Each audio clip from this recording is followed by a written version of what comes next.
हम आपको संसार के आज 7 सुख बताएंगे। कितने? 7। सब सुख कौन कौन? उनमें 7 सुख हमने निकाले। शायद गलत हो, एक आध दो तुम अपनी तरफ से जोड़ लेना। हमारे 7 सुनो। संसार के 7 सुख कौन से हैं? पहला सुख निरोगी काया। कौन सा पहला सुख है? खूब अमीर आदमी हो, बढ़िया बढ़िया बंगले बने हो, आहा, फाइटर जेट हो, फ्लाइट हो, चील गाड़ी, हेलीकॉप्टर, लेकिन आगे लगी शुगर हो गई हो। का काम का रुपया ढले रहो भैया, खूब पैसे वाले हो, अरबपति खरबपति, खूब आप हॉस्पिटल बना लीजिएगा, पर भैया रोग पर कुछ भी काम नहीं करता। तो पहला सुख क्या है? पहला सुख निरोगी काया। तो क्या ये हनुमान जी से मिलेगा? हाँ मिलेगा। प्रमाण दीजिए, लीजिए। कहां से? हनुमान चालीसा से। कहां लिखा? सुनिए, पढ़िए, गाइए। नास रोग हरे सब पीरा, नास रोग हरे सब पीरा, जो सुमिरे हर हनुमत वीरा, जपत हर हनुमत वीरा। श्री राम जय राम, श्री राम जय राम, जय जय राम, बोलो श्री राम जय राम, जय राम, श्री राम जय राम, जय राम। आहा, तो पहला सुख निरोगी काया है, वो कहां से मिल पाएगा भैया? हनुमान जी की कृपा रही, आहार शुद्ध रखोगे, व्यवहार शुद्ध रहेगा। हनुमान जी खाते क्या है? फलाहार, बढ़िया पेट रहता, नो फैट नो वेट, कोई वजन नहीं भैया, कोई फेट वेट नहीं। अमीर आदमी बनने के बाद साइकिल छूट जाती, मोटरसाइकिल खरीदता, और ज्यादा पैसा बढ़ता, कार खरीदता, आहा, फिर ऐसा मकान बनाता कि बगल में ही सब कुछ करेंगे। बाथरूम का गेट खोला, वही नहाया, वही खाली हो गए, सब कुछ बगल में। क्यों? अमीर है। कितना उल्टा जमाना आ गया। हम एक दिन बैठे बैठे बड़ा हंस रहे थे। पहले के जमाने में आदमी पेट खाली करने के लिए बाहर जाता था, पैसा घर पे गाड़ता था। आजकल के जमाने में पेट खाली घर पे कर रहा है और पैसा बाहर लॉकर में धर रहा है। बताइए तो क्या गजब जमाना आ गया। हनुमान जी बोलो सीताराम, जोर से बोलो, जोर से बोलो। तो भैया निरोगी काया, आहार शुद्धि, व्यवहार शुद्धि, भोजन बढ़िया कीजिए, भजन भी बढ़िया कीजिए। भोजन से शरीर पुष्ट होता है, भगवान के भजन से आत्मा तुष्ट होती है। तो भोजन बढ़िया कीजिए, आहार शुद्ध रखिए। ये हनुमान जी पहला सुख देते। अच्छा, संसार का दूसरा सुख क्या है? कोई बहुत अमीर आदमी हो जाए या बहुत निरोगी हो जाए, कोई रोग नहीं, पर मूढ़ हो। मूढ़ जानते हो ना? मूर्ख, अज्ञानी, न खुद का ज्ञान, न जगत का, न परमात्मा का, तो क्या उसका जीवन किसी काम का है? जरा बोलिए। किसी काम का नहीं। जिसने खुद को नहीं जाना, ब्रह्म को नहीं जाना, वह किसी काम का नहीं, उसका जीवन निरर्थक है, बेकार है। अभी हम पटकी डाल रहे थे, तब कोई एक महाशय हमारे पास आए, अभी अभी की बात, बिल्कुल आज की। अब वो हमारे आकर बोले, हमको आत्म साक्षात्कार करना है। हमको बड़ा अच्छा लगा सुनकर, बहुत प्रियता लगी, बहुत अच्छी बात है। लेकिन उन्होंने तो समझ लिया आलू भटा। आत्म साक्षात्कार खुद को जानना है। अंग्रेजी में कहें तो हु आई एम, मैं कौन हूं, इसे आत्म साक्षात्कार कहते हैं। तो क्या यह संभव है? बिल्कुल संभव है। कैसे? ये ज्ञान से संभव नहीं है, ध्यान से संभव है। तो महाराज जी, कोई मूढ़ हो, अज्ञानी हो, तो क्या उसकी विपदा को तुम्हारे हनुमान जी मिटा सकते हैं? बिल्कुल मिटा सकते हैं। इस श्लोक का वर्णन है, ज्ञानी नाम अग्रगण्यम। हनुमान जी ज्ञानियों में अग्रगण्य हैं और इसी की चौपाई बना करके गोस्वामी तुलसीदास जी ने लिख दी है हनुमान चालीसा में, जय हनुमान ज्ञान गुण सागर, जय हनुमान ज्ञान, गाइए सब गाइए, जय कपीस देहु लोक उजागर, जय कपीस देहु लोक उजागर। तो पहला सुख निरोगी काया, दूजा सुख ज्ञान प्राप्त हो जाना, बुद्धत्व को पा जाना, ब्रह्म को बारे में जान लेना। अरे तुम्हें ब्रह्म का ज्ञान हो या ना हो, ज्ञानी वो नहीं है जिसने पीएचडी या डीएड बीएड कर ली। मेरे प्रियजनों, ज्ञानी वो है जिसने खुद को जान लिया। रावण ने दुनिया का तो ज्ञान रखा था, 4 वेद 6 शास्त्र, 10 सिर जो हैं रावण के, वो 4 वेद और 6 शास्त्र के प्रतीक हैं। लेकिन रावण को सब ज्ञान था, पर ना तो आत्मज्ञान था ना ब्रह्म ज्ञान था। ब्रह्म वेत्ता नहीं होता, विद्वान था, विद्यावान नहीं था। हनुमान जी विद्वान नहीं है, विद्यावान है। रावण विद्वान है, हनुमान जी क्या है? विद्यावान। हनुमान चालीसा में उत्तर भी है, विद्यावान गुणी अति चातुर। तो रावण विद्वान है, हनुमान जी विद्यावान है। मेरे प्रियजनों, मेरी आत्माओं, खुद को जान लेना, खुद को समझना, यह आत्मज्ञान है। ये कैसे प्राप्त होगा? हनुमान जी के ध्यान से, हनुमान जी की पूजा से आत्मज्ञान भी प्राप्त हो जाएगा। ये दूसरा सुख भी तुम्हें मिलेगा। ये हम सब सुख पर आपको बता रहे हैं, उसमें 7 सुख। अच्छा, तीसरा सुख क्या है संसार का?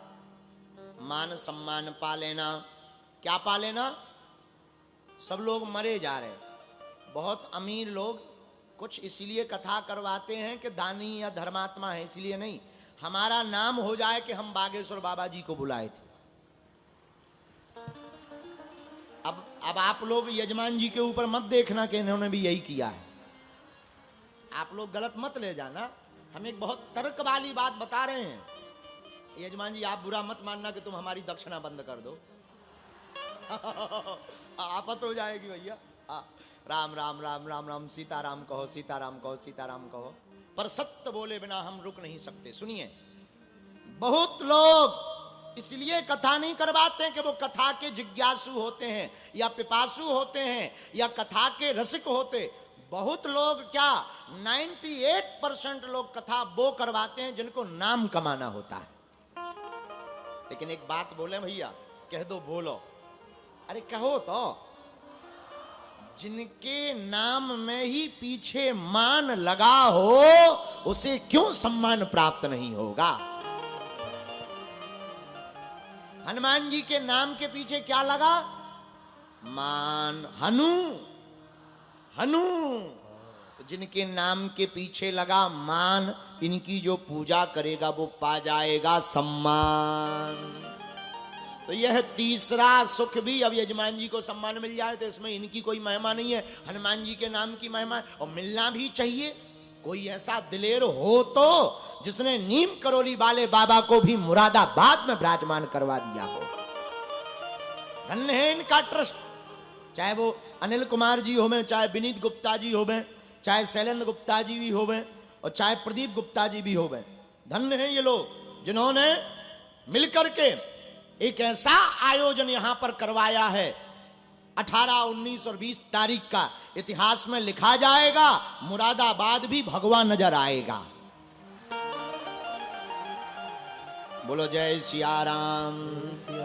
अब किसी की पेट में दर्द हो जाएगा तो कम खाएगा, हमारा क्या बिगाड़ पाएगा? हम तो परदेसी हैं, 3 दिन बाद अपने घर जाएगा। बागेश्वर धाम जाएगा, फिर अगली बार जहां जाएगा वहां फिर कथा गाएगा, फिर धर्म विरोधियों को हिलाएगा, उनकी ठटरी बार कर फिर वापस बागेश्वर धाम आएगा। बोलो जय सिया राम। जय सिया राम। तो हनुमान जी सब सुख देने, आहा हा हा, हनुमान जी सब सुख देने वाले हैं। पहला सुख निरोगी काया, दूजा सुख ज्ञान प्राप्त हो, तीजा सुख मान प्राप्त हो, चौथा सुख कौन सा? धर्म कर्म पर चलना। किस पर चलना? बोलो बोलो बोलो। सतमार्ग पर चलना।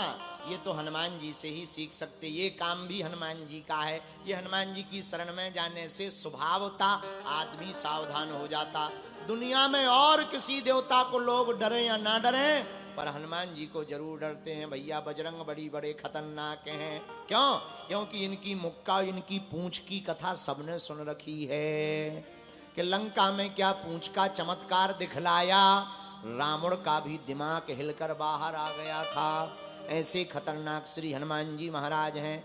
तो हनुमान जी को मानने वाला सत्कर्म पर सुतः चलता है, धर्म कर्म का पालन सुता करने लगता है, उसको यह सुता ही सुख प्राप्त हो जाता। बोलो जय सिया राम। अब पांचवा सुख क्या है? संपत्ति से भरपूर, घर में माया, घर में माया। तो क्या ये हनुमान जी से मिलेगा? बिल्कुल मिलेगा। किसको मिली? तुम्हारो मंत्र विभीषण मारा, लंकेश्वर भय सब जग जान। और ये हनुमान जी ने ही तीर चलाया था। जब पहली बार विभीषण जी लंका में मिले, प्रणाम हुआ, परिचय हुआ, विभीषण जी बोले अब आप हमें बताओ हम करें क्या? आपको राम जी के दर्शन हो गए, हमको नहीं भय। हनुमान जी बोले हमें राम जी के हो गए पर हमें जानकी जी के नहीं भय। तो विभीषण जी बोले करें क्या? हनुमान जी बोले अदला बदली कर लो। क्या? तुम हमें जानकी जी का पता बता दो, हम जानकी जी से दर्शन कर लें, जानकी माता के, और हम तुम्हें राम जी से मिलने का पता बता देंगे, तुम राम जी के दर्शन कर लेना। विभीषण जी बोले जय हो आपकी। हनुमान जी धीरे से बोले पार्टी बदल लो। आजकल पार्टी बदलने का खेल बड़ा चलता है। हनुमान जी ने पहले ही एक चौका मार दिया था लंका में। विभीषण जी बोले कौन सी पार्टी? हनुमान जी बोले जावा लो, झंडा लगा लो, जय श्री राम। विभीषण जी बोले होगा क्या? हनुमान जी बोले हम अभी वचन नहीं दे रहे, पर बहुत बड़े पद पे पहुंचोगे, बहुत लंबे जाओगे, भविष्य तुम्हारा इसी पार्टी में है। विभीषण जी बोले तुम चलो, हम पीछे से आ रहे दुपट्टा लेकर। हनुमान जी गए, राम जी के पास आए, जानकी जी की खबर दी, विभीषण जी आए। राम जी बोले मिलना चाहिए या नहीं? हनुमान जी बोले मिल लो, नेता खतरनाक है, यही मुख्यमंत्री को गिरा सकता है, यही मुख्यमंत्री की सरकार को गिरा सकता है। राम जी भी कम जादूगर नहीं, कम दार्शनिक नहीं, कम राजनेता नहीं। राम जी ने जैसे ही देखा बोले आओ लंकेश्वर,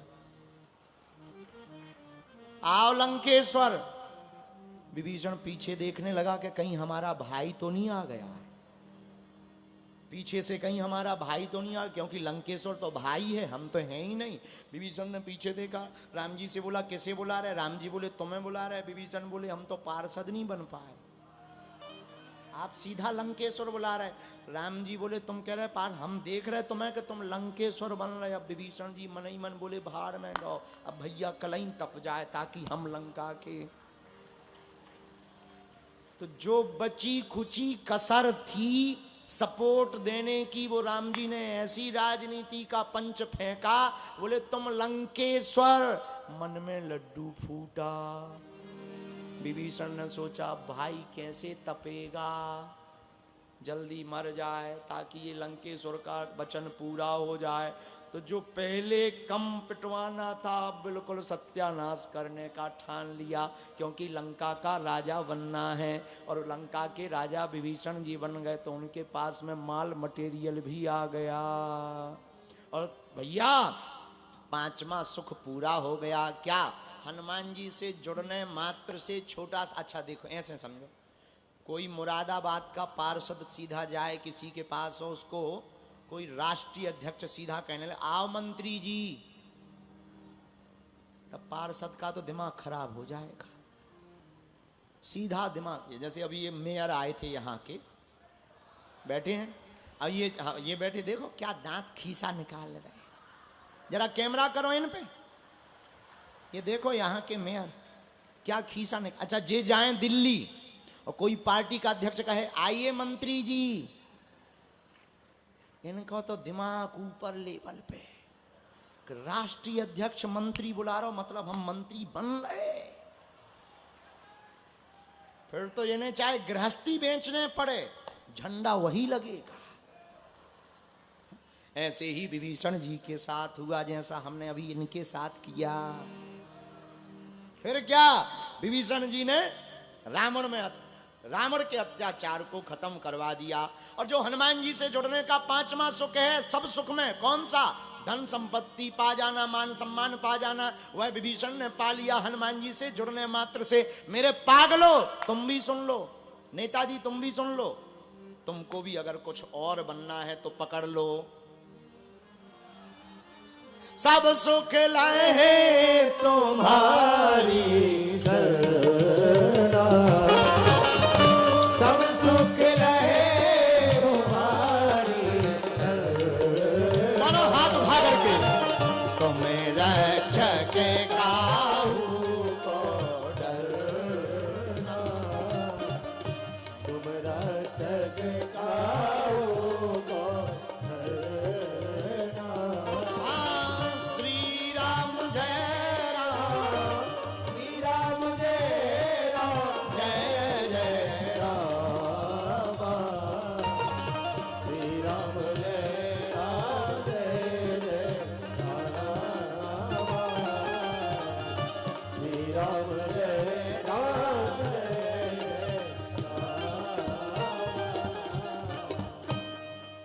संसार के 7 सुख प्रमुख हैं। पहला सुख निरोगी काया, दूजा सुख घर में माया, तीजा सुख सुलक्षण नारी, नारी और चौथा सुख सुत आज्ञाकारी। मेरे प्रियजनों, हमने आपको कुछ सुख बता दिए। इन 7 सुखों में हमने आपको माया का बता दिया, धन प्राप्त होता है, मान प्राप्त होता है, ज्ञान प्राप्त होता है। अब हम आपको 6वां सुख बता लाते हैं। 6वां सुख संसार का पत्नी और सुत आज्ञाकारी होने चाहिए। नारी सुलक्षण होनी चाहिए, सुत आज्ञाकारी होना चाहिए। कई लोगों के पति तो बड़े धर्मपरायण होते हैं, पत्नी बड़ी खतरनाक होती हैं। बोलो सीताराम। हम ज्यादा बुराई नहीं करेंगे क्योंकि हमको 3 दिन अभी यहाँ रुकना भी है। लेकिन बहुत से लोग हमें ऐसे मिलते, हम उनसे कहते हैं कि एक बात बताओ, पहले तो तुम्हारी मति ठीक थी, अब खराब हो गई, तुम्हें शर्म नहीं आती? बोले गुरुजी क्या बताएं, जब से श्रीमती आई तब से अपनी मति चली गई है। बोलो जय सिया राम। लेकिन हनुमान जी को मानने के बाद क्या श्रीमती की मति ठीक हो जाएगी? बिल्कुल ठीक हो जाएगी, क्योंकि हनुमान जी बीच बीच में ठिकाने लगाए रहते हैं। हनुमान जी की भक्ति करने वाले का घर प्रसन्न रहता है। क्यों प्रसन्न रहता है? हनुमान जी महाराज कलयुग के राजा हैं, ये सब सुख देने की सामर्थ्यता रखते हैं। तो श्रीमती की भी, किसी की भी पत्नी बहुत खतरनाक हो, हमारी कथा सुन लो, हमारी कथा ये सुन लो, क्या आप हनुमान जी के भक्त बन जाओ। महाराज जी वैराग्य धारण तो नहीं हो जाएगा? नहीं नहीं नहीं, सन्यासी तो नहीं बन जाएंगे, नहीं नहीं नहीं, गृहस्थ ही रहेंगे। तो करें क्या? तुम हनुमान जी की उपासना करोगे, पूजा करोगे, नित्य नियम करोगे, हनुमान जी के चरित्र को अपने जीवन में धारण करोगे। और जब तुम्हारे अंदर पवित्रता, शुद्धता, सात्विकता भर जाएगी तो तुम्हारी पत्नी तुमको देख करके दंग रह जाएगी कि ये कितने पवित्र हैं। हम अगर कुछ गलत करेंगे तो परमात्मा हमको दंड देगा, और वो डरने लगेगी तो वो भी तुम्हारी तरह बन जाएगी। सुलक्षणा नारी। और जब पिता ऐसा होगा तो सुत आज्ञाकारी। ये 6वें सुख में पत्नी और पुत्र हमने दोनों को लिया है, क्योंकि 7वां हमें अलग बताना है। तो सुत आज्ञाकारी क्या होगा? ये सुख है भैया। कोई धनवान हो, बुद्धिमान हो, बलवान हो, बहुत बड़ा मंत्री मिनिस्टर बन गया हो, मुख्यमंत्री बन गया हो, पर धर्म पत्नी खतरनाक हो, तो क्या उसका बड़ा बनना किसी काम का है? या पत्नी बढ़िया हो, नाम बहुत बढ़िया हो, बड़े आदमी हो, पर बेटा खतरनाक हो, जुआ खेलता हो, बात ना मानता हो, तो क्या उसका जीवन किसी काम का है?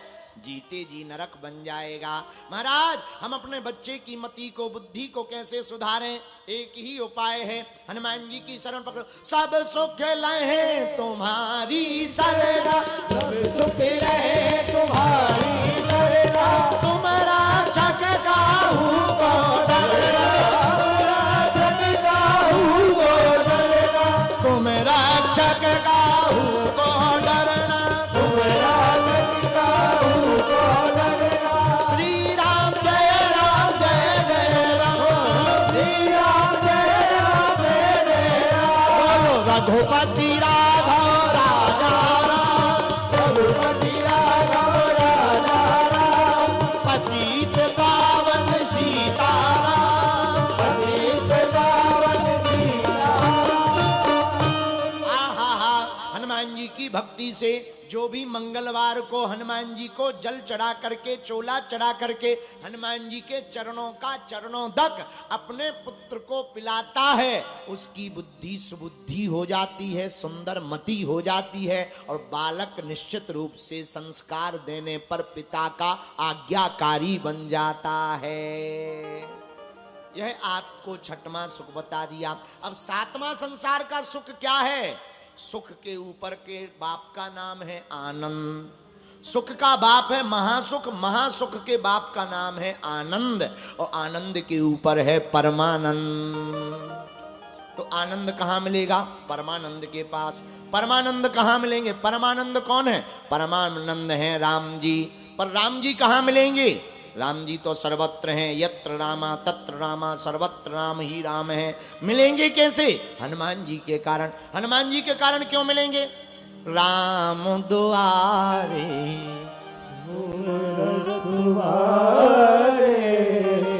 होते न आज्ञा बिनु पैसारे। राम जी परमानंद हैं, हमको आनंद चाहिए। राम जी परमानंद हैं। अब वो मिलेंगे कैसे? वो हनुमान जी के कारण मिलेंगे। हनुमान जी के कारण क्यों? क्योंकि हनुमान जी राम जी के द्वार पर रक्षक बन करके रहते हैं। इसलिए मेरे प्रिय जनों, जो हनुमान जी को मानता है, ये 7 सुख तो मिलते ही हैं, बचे हुए सभी सुख भी प्राप्त होते हैं। ऐसा प्रमाण प्रत्यक्ष कलिकाल में है। इसलिए तुलसीदास जी ने लिख दिया, सब सुख लहे तुम्हारी सरदा, सब सुख रहे तुम्हारी सरदा, तुम्हें रक्षक काहू को डरना, तुम रक्षक काहू को डरना। अब इसको मुरादाबाद कहना भी उचित नहीं है। हमें ऐसा लग रहा, अब किसी को बुरा लगे तो I am very very not sorry. हमको ऐसा लग रहा, जिस नगर में सिद्धबली हनुमान मंदिर हो, हरिहर मंदिर हो, गढ़गंगा हो, शीतला माता मंदिर हो, कालका माता मंदिर हो, बैरनी शिव महाराज का मंदिर हो, नीम करोली बाबा का मंदिर हो, गंगा जी जहां प्रकट हुई हो, ऐसे मुरादाबाद कहने में इन मंदिरों की अवहेलना है। मुरादाबाद को माधव नगर कर देना चाहिए।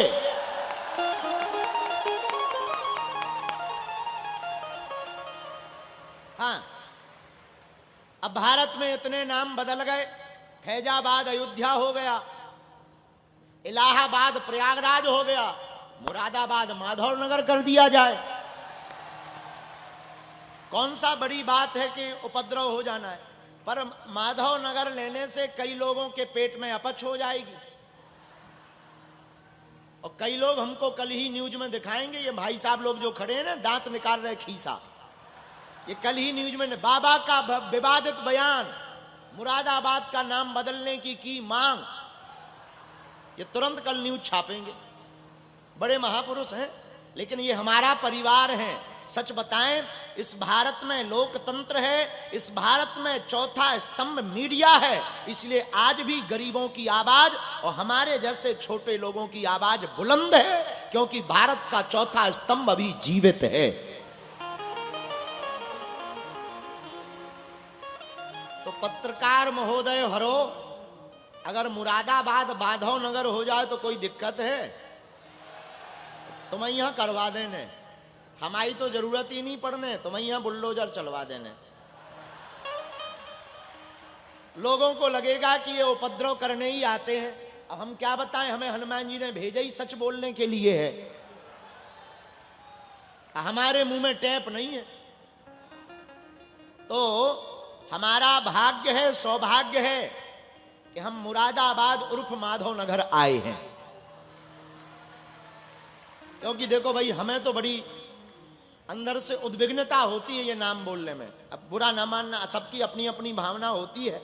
हम बहुत स्पष्टवादी हैं। देखो, हम नफरत नहीं, हम प्रेम के आदी हैं, पर गर्व से कहते हैं हम हिंदुत्ववादी हैं। हम किसी भी मजहब के विरोध में नहीं है, उनका सम्मान है, लेकिन हम अपने सनातन का सम्मान नहीं छोड़ेंगे, अपने सनातन का अपमान नहीं सहेंगे। खैर, हम सबकी जिज्ञासा, हनुमान जी की कृपा, इन संत जो बगल में महामंडलेश्वर जी विराजमान हैं, सभी दंडी स्वामी जी भी विराजमान हैं, सभी आचार्य संत विराजमान हैं, और इस पीतल की नगरी के सभी पागल विराजमान हैं।